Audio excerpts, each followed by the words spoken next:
Hey everyone, welcome to season 2 of Arduino Showcase.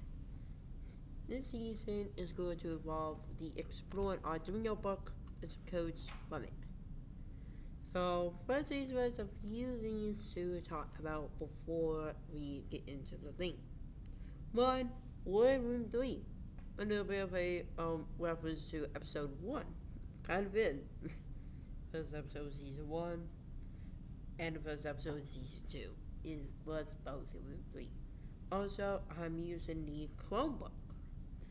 I'll explain basically the Arduino Cloud. I'm able to use the Cloud editor and edit the files on the Chromebook.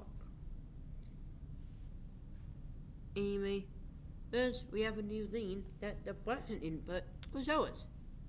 For those who are new, the button first debuted in episode 3 of season 1 called the button, and it's the most basic of input and output. The term we'll be looking at is Debounce. According to the Arduino website on Debounce with the button, it basically means checking twice in a short period of time to make sure it is pressed.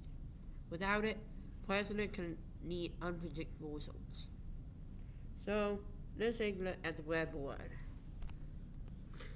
We got the usual LED, the red LED attached to a pin 9 to ground, with a 220 Omega Hertz resistor, the push button attached to a pin 2 to ground, pin 2 to 5 volts, one 10 kilometer resistor attached to a pin 2 to ground. Let's go and get this plugged in. USB device detected. Woo! So with this, think of it as a light switch. Right now, the LED is on. Before we would have to hold the button to turn it on. But with Debounce, all I gotta do is just press the button and it turns on. The purpose is to show that the Arduino can be used as a light switch, kind of like what we have here.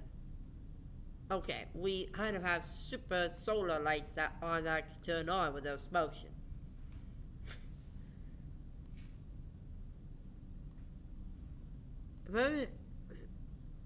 It shows it can be used to cover the light.